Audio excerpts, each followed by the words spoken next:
And welcome to our live session today.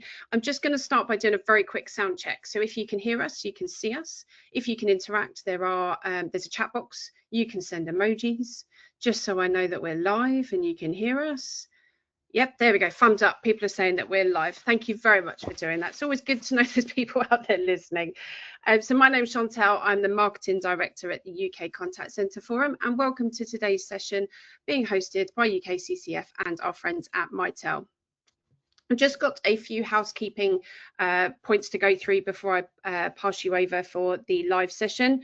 So there are closed captions available for any accessibility needs. All you have to do is navigate to the small box at the bottom of your screen that's got the CC in, and you can select the settings that most suits your needs in there.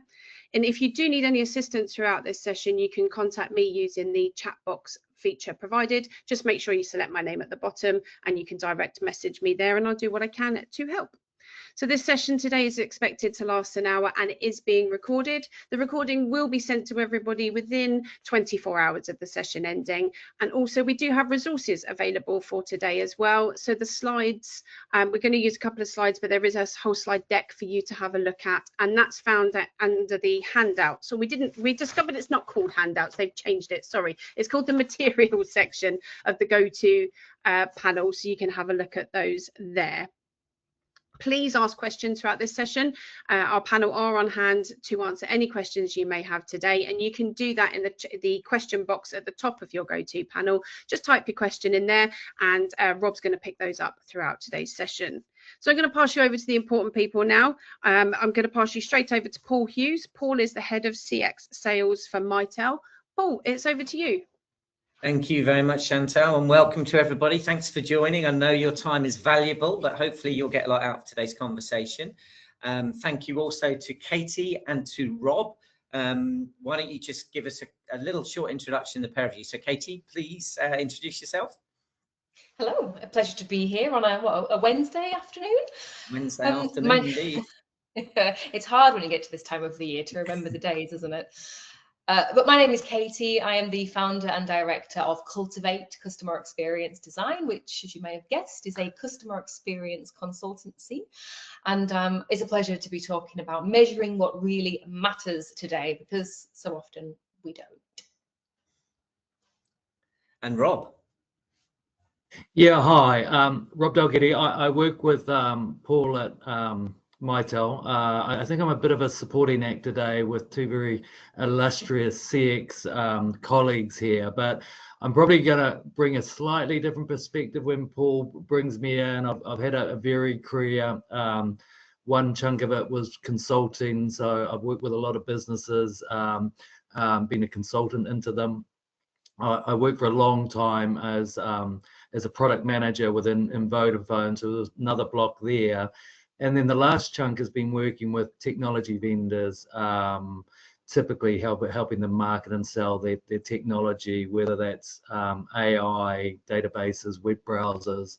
But in my last role here at Mitel, and typically been in a product marketing role, helping position and sell that technology in, and suddenly doing a similar role now with Paul and the UK team, helping salespeople interact with customers and prospects.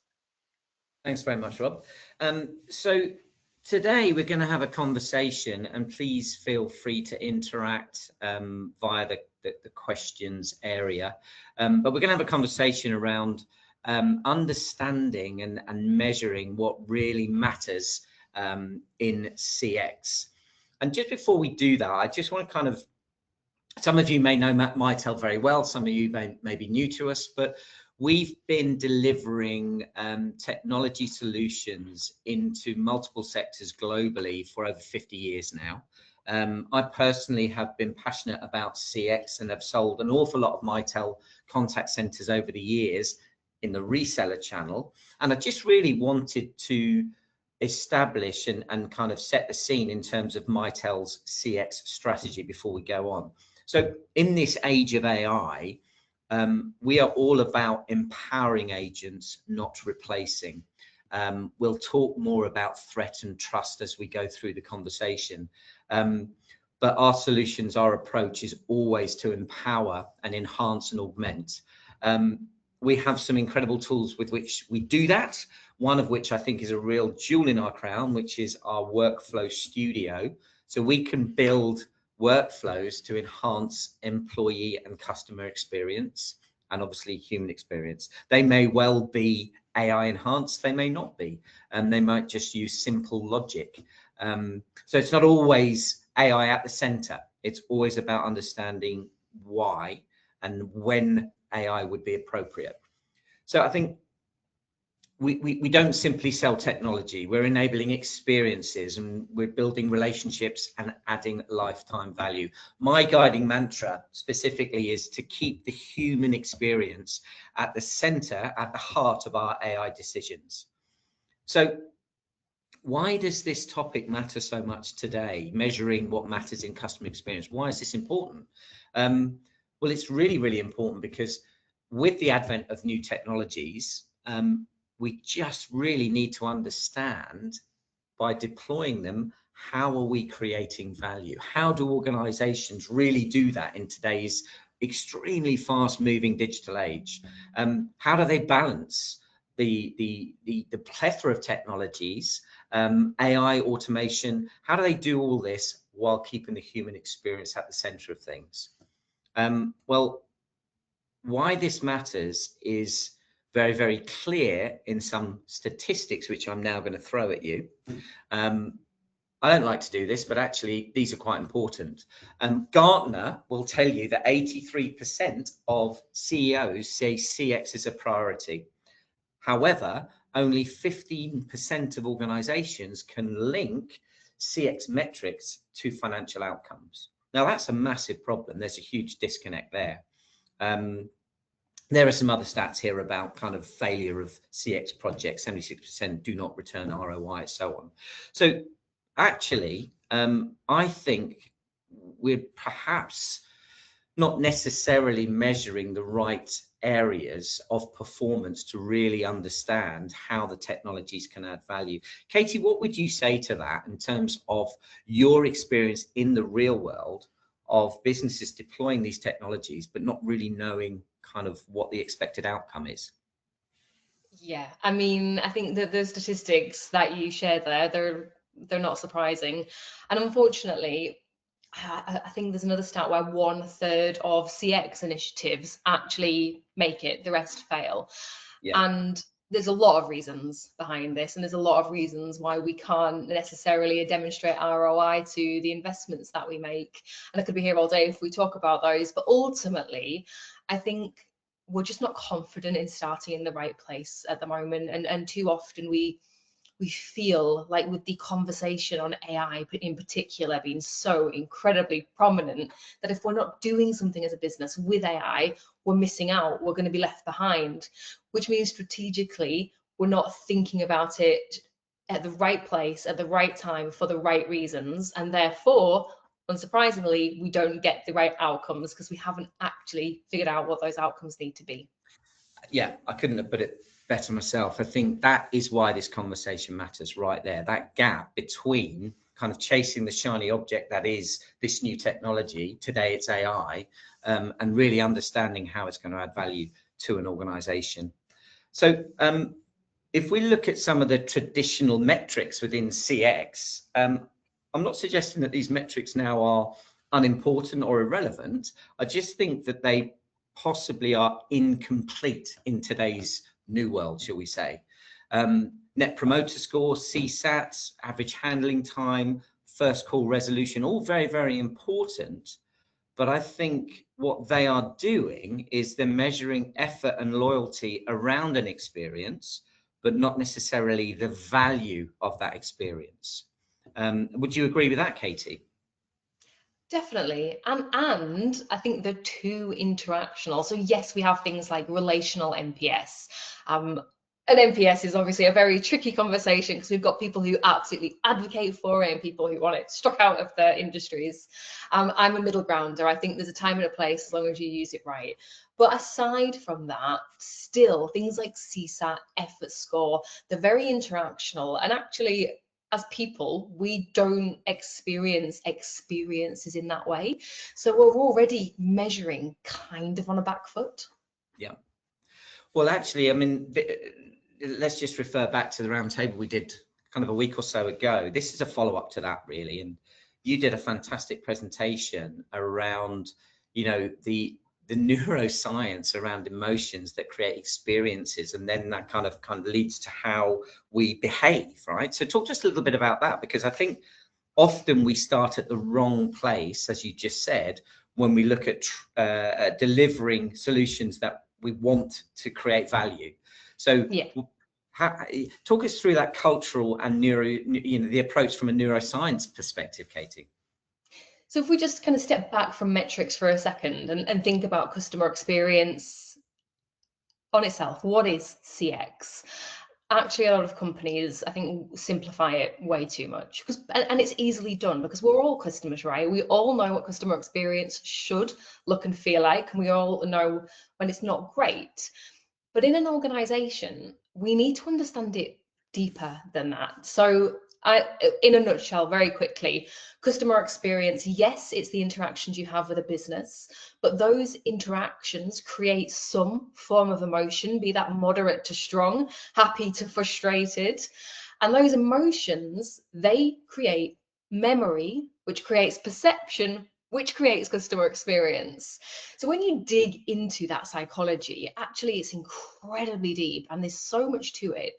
And if we harnessed that as a business, we could design customer experience to be intentful and remember, make us remember, and therefore become advocates and become loyal and all of the great stuff that comes with a good customer experience. But we don't look at it like that. We look at it like interactions.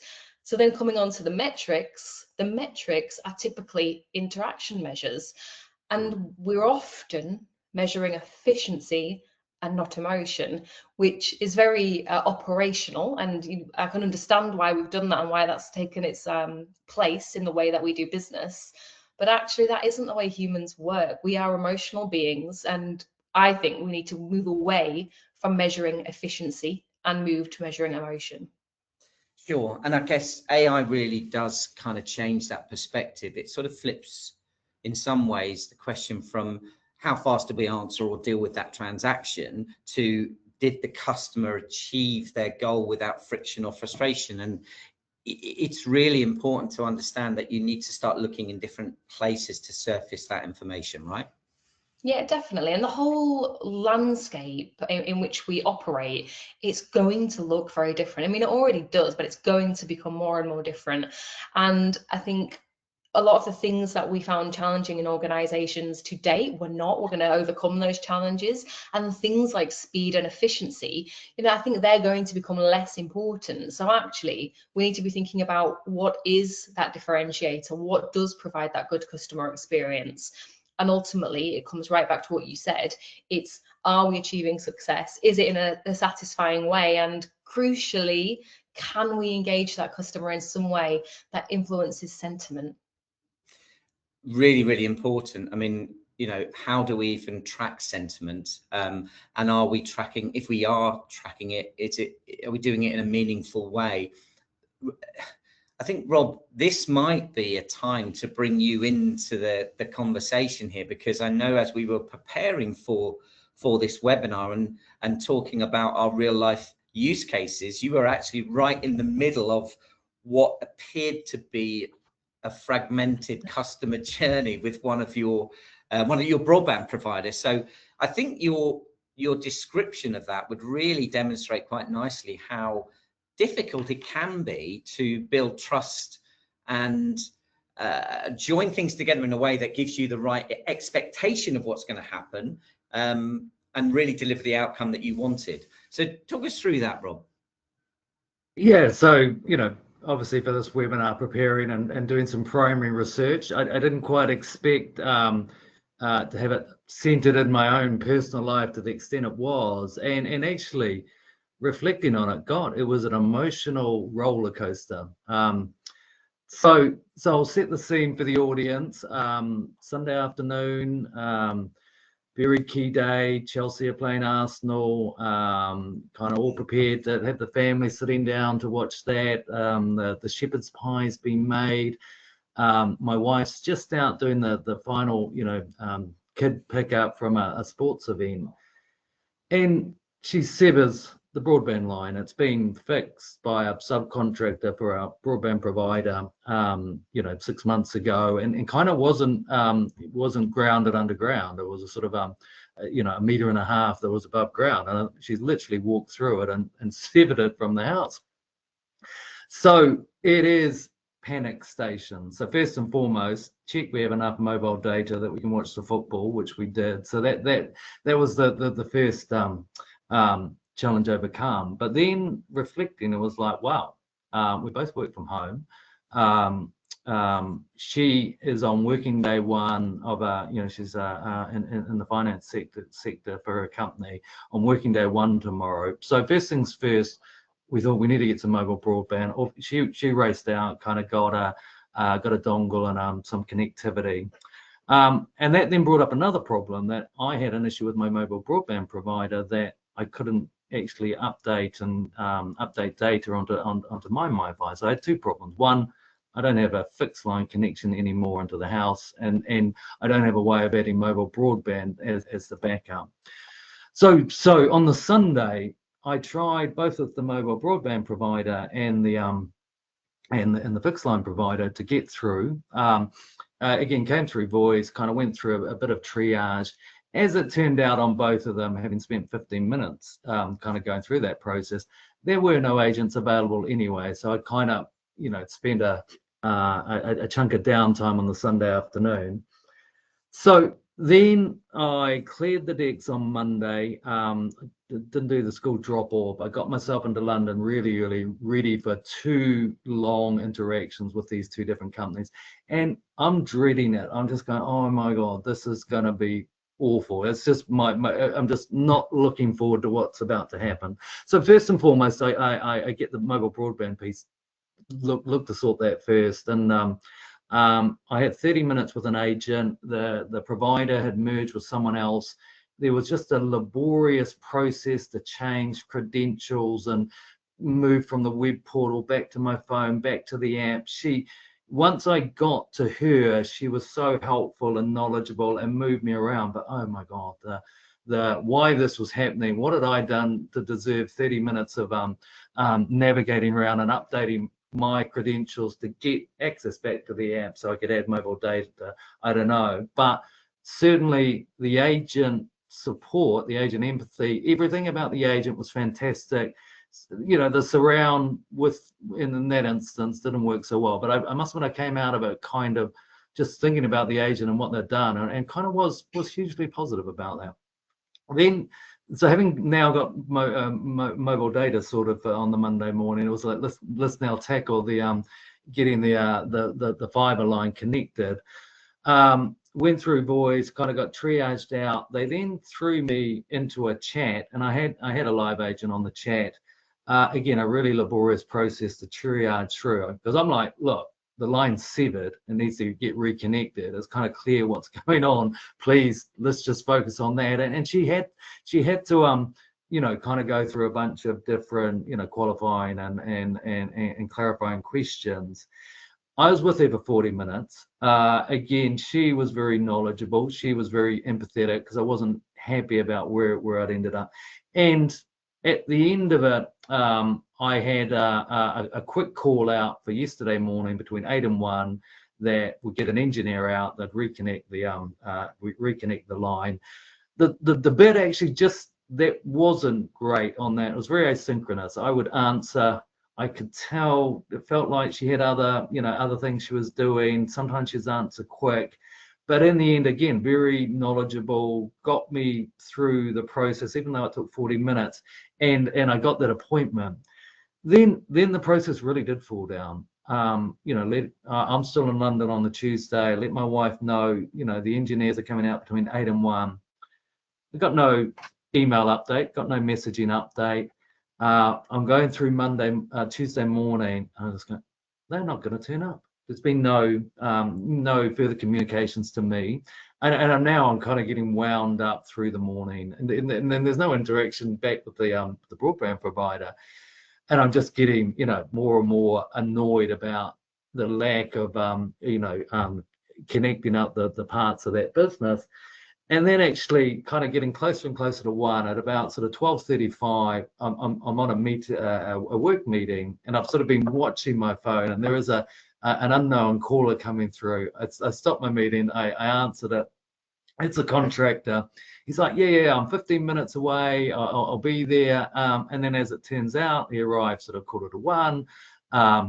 And then they did reconnect the broadband. Actually, it is properly secured and it's solved. So all in all, actually quite a really good service. Having said that, between just the angst and dread and uncertainty on my side, even though it was a very, very good outcome, God, I kind of feel like I've been through the ringer. So yeah, it's kind of a bit of everything in there. It's a great example of how, despite getting the good outcome, getting your service kind of restored in what actually was a really timely manner, because all of those experiences were disjointed and siloed, shall we say, you were just going on an emotional roller coaster there.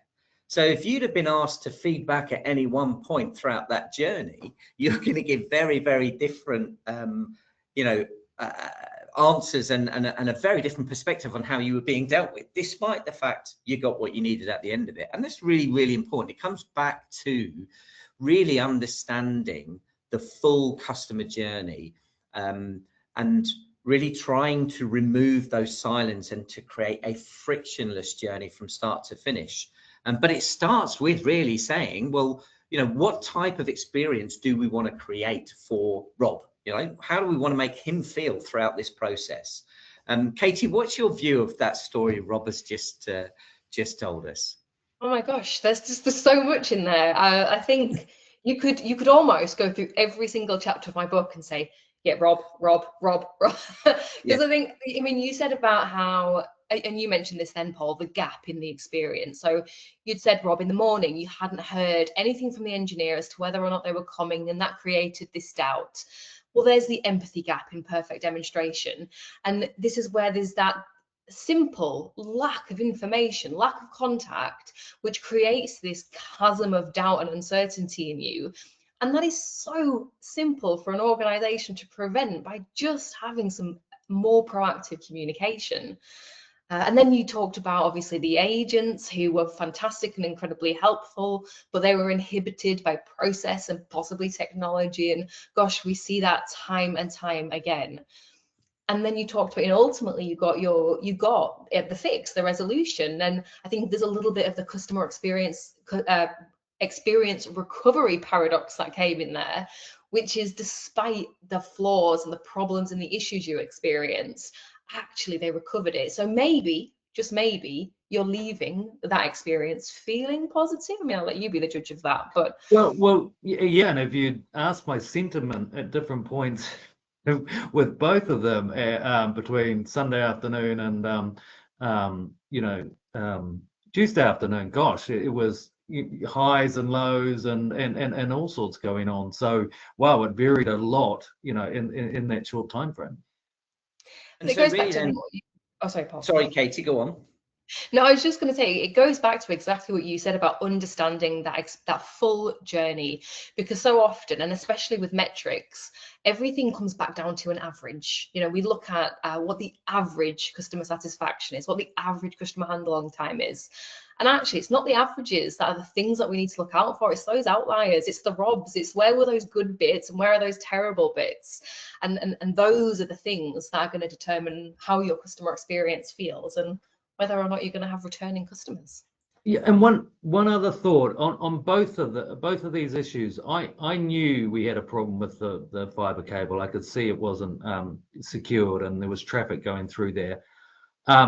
But I did not want to raise it back with Talk because I thought I'd go through a long process to kind of get to outline my issue, and I kept thinking about it for months and I didn't. And then suddenly on just losing management of my mobile broadband device, I knew I could I could go through this process, but I was just dreading the interaction. So on both of them, I kind of knew I had a problem. I didn't want to interact because I knew it would just then be painful to fix. Having said that, then obviously when you've lost your internet connectivity, now you are all hands into wanting to interact with both of those organizations. Yeah, so that's really interesting, Rob, in the fact that you didn't necessarily want to raise it, because fundamentally it sounds like you didn't really trust that it would be dealt with properly. So it comes back to that understanding and perhaps experience in the past, which led you to believe, oh man, this is just going to cause me more problems. So really back to fundamental human characteristics that businesses should focus on. So how do I build an environment internally that fosters trust? So that starts, I always believe, with creating an environment for your employees where they feel that they are empowered, where they feel that they have the tools to do their job. Years and years ago, I wrote an article around sort of CX being the new currency, and how would you best ensure to increase customer experience? Well, you focus internally. I referenced Richard Branson at the time, who said something like, I focus internally and I make my, teams and my workplace the best it can be, and then I will get a 5-fold increase in my customer experience satisfaction, however he was managing at the time. But I think this really holds true more and more today, particularly when we're seeing AI coming into play. Technologies like AI, they elicit a threat response, fight or flight. They absolutely do have an impact on how people feel. And so in order to ensure you're delivering technology such as AI, you really have to start engaging with your staff first to explain it and make them really feel that they can trust it. And then AI technologies and human interaction can coexist, and both together really drive that customer experience. So really the framework becomes customer experience, CX plus employee experience equals human experience. Katie, what would you say to that? Oh, I absolutely agree. You cannot have a good customer experience without a good employee experience. I mean, even if you look at it just on that level, it makes absolute sense. And Rob's example, I mean, how frustrated must those agents have been themselves? They were clearly trying to help. You said yourself you had a great experience off those agents, but they must have been so frustrated that they were restricted by the process that they were entangled in. But the research shows it time and time again that I think if you look at the top 100 places to work through both Forbes and Glassdoor's, voted for by the employees, surprise, surprise, those companies also lead in customer experience. So the two absolutely go hand in hand. And ultimately, especially your frontline, they are catalyst for customer experience. So everything needs to be as connected as possible. And so, go on, Rob. Sorry, were you about to say? Yeah, sorry, it's just a question from the audience. I think we said we'd try and cover questions real time. And look, it's about my experience. So obviously, that's key here. So to your point, Katie, the question is, you said some further information may have been helpful to me in my circumstance. So the question is, it's a hard balance. So how would you suggest you get the correct volume of information to the customer, as there's a fine line between the customer wanting a lot of information some of the time versus other customers asking to stop information and emails, and how do you balance out, how do you balance that out and work out what is appropriate? Well, that's a really hard question. I'll leave that one to you, Katie. Thank you. We're all different, right? So, you're not going to please everybody all of the time. And there's definitely a common sense approach here. But generally speaking, when there's an issue, so when there's any kind of friction or problem, communication is better than no communication. Even if you don't have an update, it is so much better to go back to the customer and say, I'm sorry, Mr. Customer, we are working on it. We have got your interests at heart. We don't have an update for you right now, but I'll give you a call back in X amount of hours. I actually used to run a customer experience recovery program for one of the companies that I worked with. And again, it was particularly around when something had gone wrong in the customer experience. And proactive communication was just the key to making that work.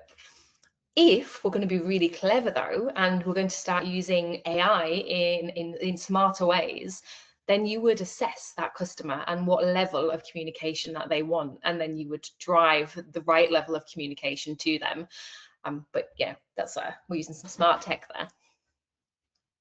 So bringing us back to sort of evolving metrics in this new world. I mean, in some ways it's not new, is it really?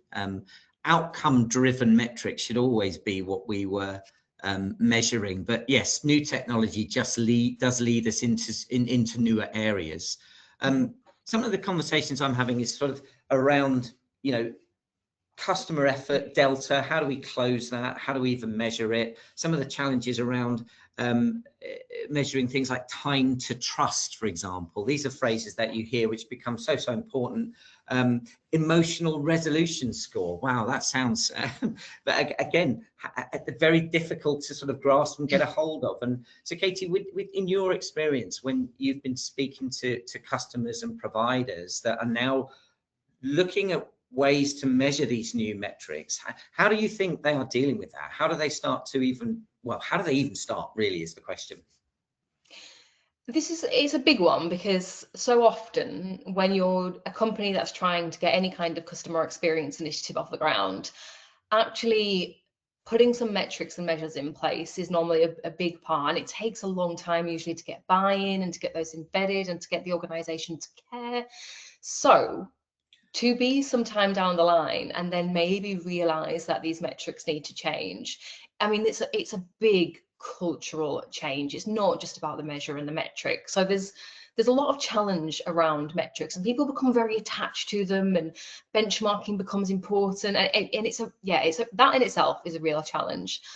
What I've seen this year though is, again, coming back to NPS, because we can't not talk about NPS when we're talking about metrics.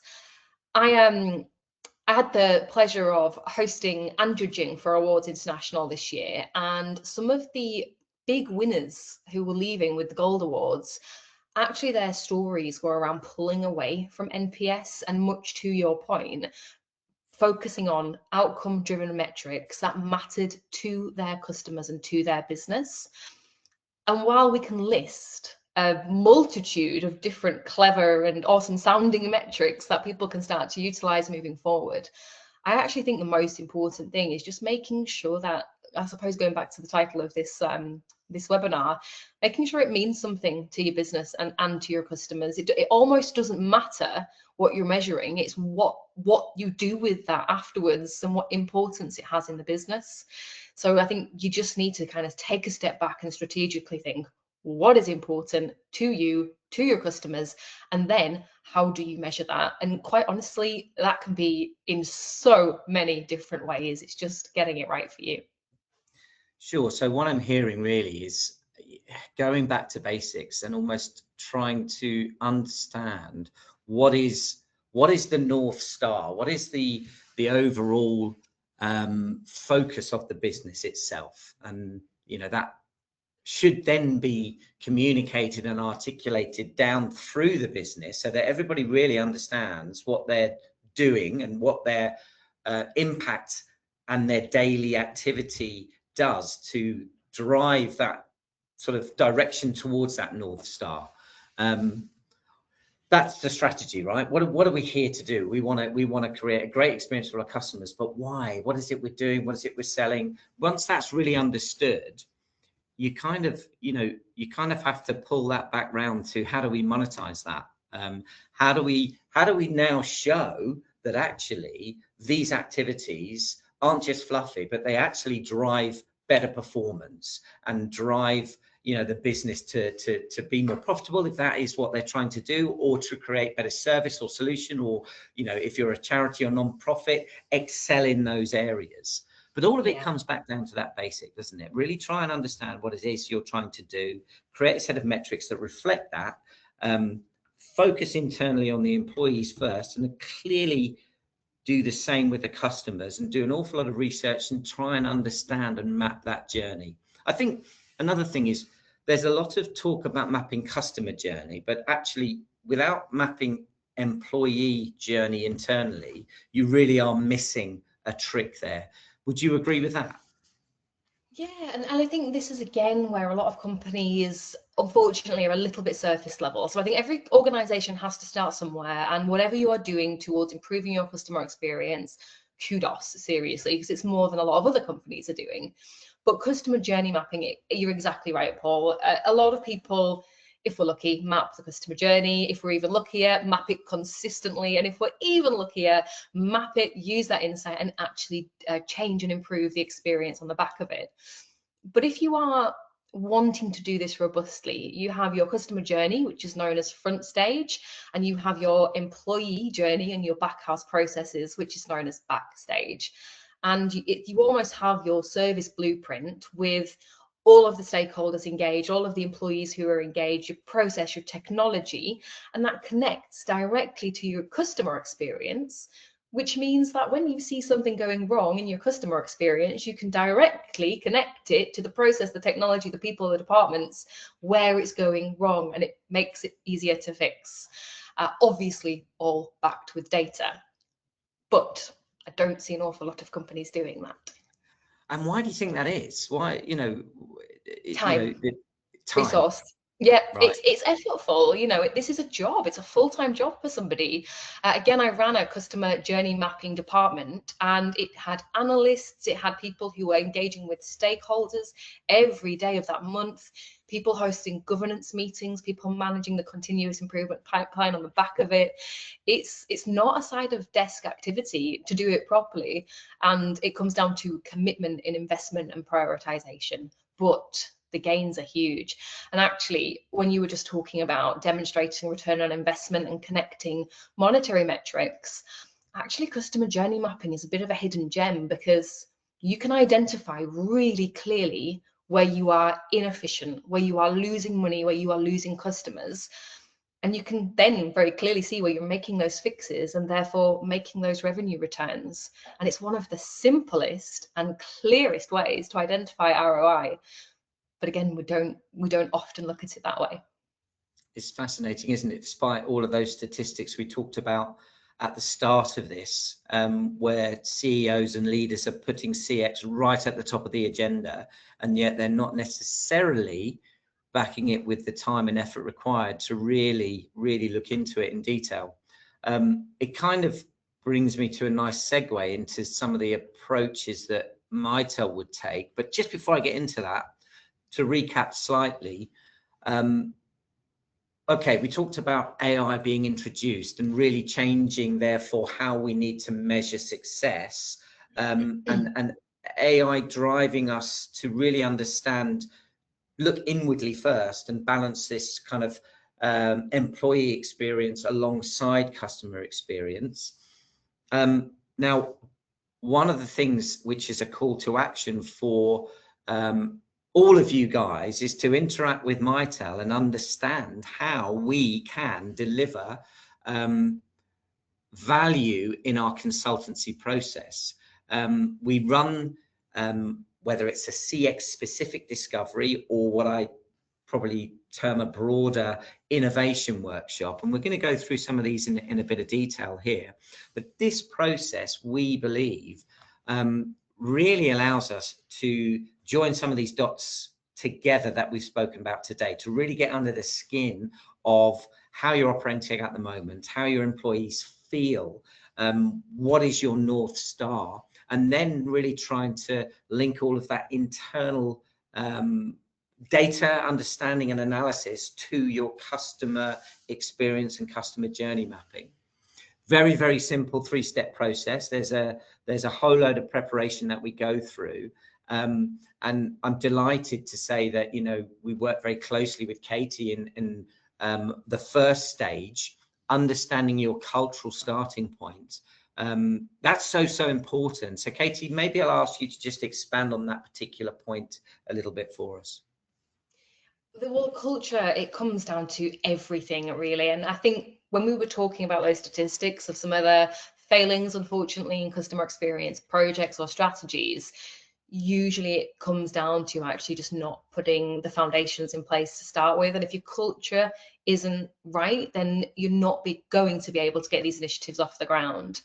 There's a really great culture model, which is a pretty easy assessment to understand what your overarching goals are as an organization, and do the actions that you take correlate with those. And if they do, fantastic, you're in a great place. If they don't quite match, then actually we need to do a little bit of work to make sure they do, so that everything that follows, actually you are going to see that return on. So the cultural bit is huge, and you've got to start on the right foot with the round foundations. And I think, you know, this is a real differentiator in the marketplace. Mitel operate in this way because we believe you have to start at that particular point. Maybe in the past we've gone into organizations and spoken to IT owners, operational owners, even the C-suite, but we've done it in a way that kind of gets to the technology discussions a bit too quickly. So we've never really understood the why and the impact and the current environment. So I know for sure that unless the environment allows for the success of the project, it won't be successful. You talk about user adoption. Well, that won't happen unless employees feel that what they are being asked to do will make their lives easier. Let's keep it that simple, right? Well, It's going to make their jobs easier. Sorry, Rob, go on. Yeah, I was just going to say, you maybe been a bit blunter than you two. I think you two are describing good practice. This is good practice in a CX perspective. This is good practice on how you manage change or run a project. I've been out with you two and we've listened to practitioners and their experience of what's going on in their business. And gosh, many businesses they're not collaborating across teams, so you get that joined up approach. You know, new projects are kind of just thrown over the fence and started. So the reality is, actually, in many businesses, they are impacting their customer experience and employee experience, and causing some damage out there. And we've heard that from the field. We've heard that from practitioners. So again, it is important to get some of these fundamental project and program processes in place to help businesses do this better. Absolutely. Yeah, Rob, you just reminded me of the event we were at recently, and a company had said that their marketing team, I believe it was, had put a chatbot out into the ether, and the customer service team had no idea about it. And actually, I've been in a very similar situation where I've been sat with a shadow leadership team, so the next gen of leadership, who were talking about their AI and CX strategy for 2026. And the shadow IT director was in the room sharing about all these technologies that had been in place for months, and nobody else around that table knew of them. So yeah, I mean, these are not isolated stories, and a great demonstration of when culture just isn't quite right. Absolutely. I mean, that's a pretty extreme example of that. Let's hope that doesn't happen in too many organizations. But I think, you know, certainly cross collaboration is absolutely vital. And if we can come into a business and help improve that, that's you can do that without buying any technology, right? You know, you can just get people talking and sharing stories and really kind of understanding the impact. What I do impacts my fellow colleagues. If I do this and I'm driven in this way, it's going to impact someone here. So before you even start to go, well, use this tool to help you do your job, you just need to understand what the impact is of your job on those others around you. So it's not a technology conversation initially. Yes, of course, we do need to end up there, and we do need to sort of demonstrate how the great tools that AI offers and the great CX analytics tools and routing tools that Mitel provide can solve these problems, but it certainly starts at a cultural and a human level. And I kind of think, you know, we want to point people to these workshops, by the way. So again, the call to action for everybody is to engage with us, and we'll come and do this. But it really brings me back round to that guiding mantra, which is to make sure we keep the human decisions at the center of our AI strategy.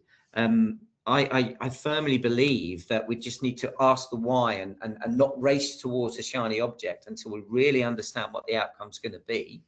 You know, I think faster and cheaper is certainly not always the best outcome.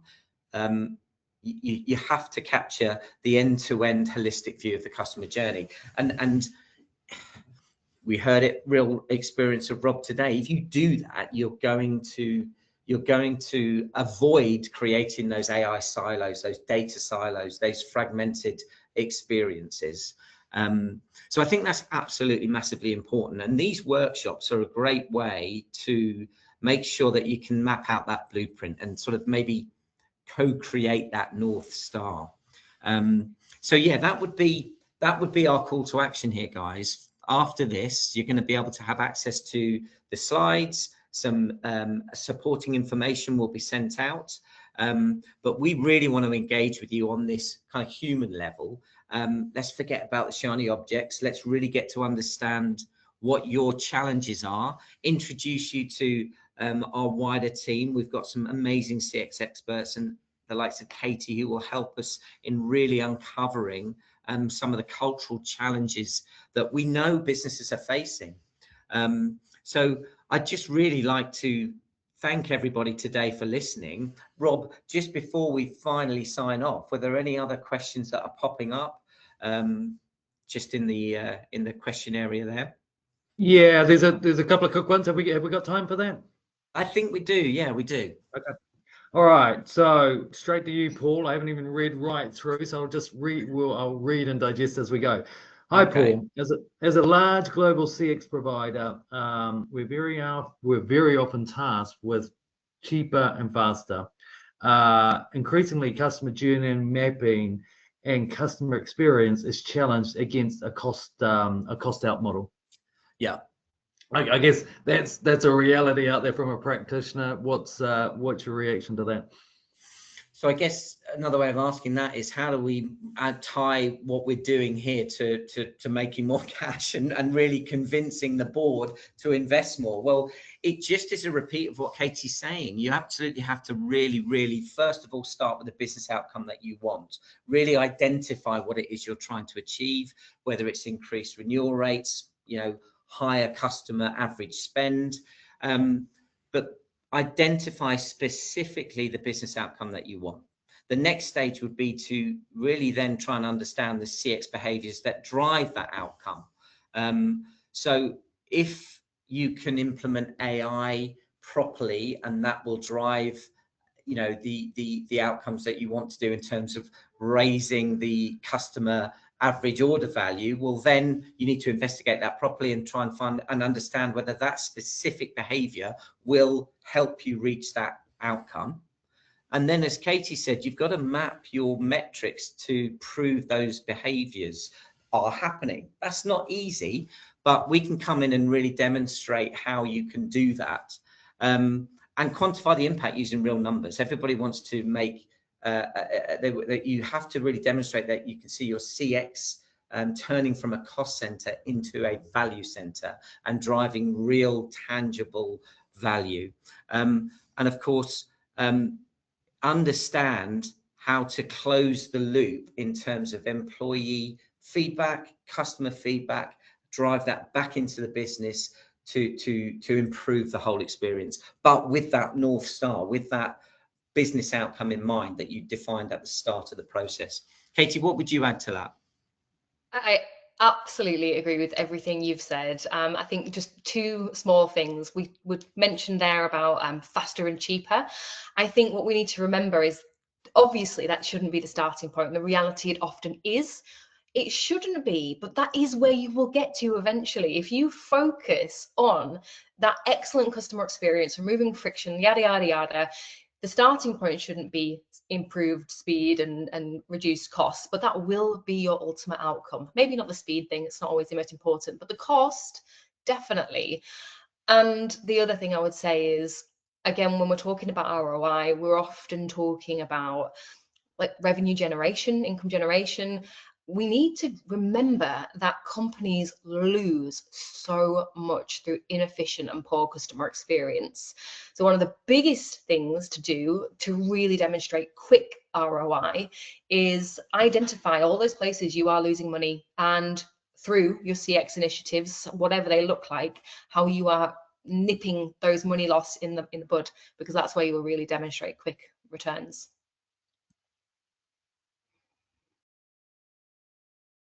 So look, I think I wondered how we'd naturally draw this to an end and what sort of thoughts I would want to leave you with. And I genuinely think, and again, I say it a lot, this mantra of keeping human experience at the heart of all our decisions.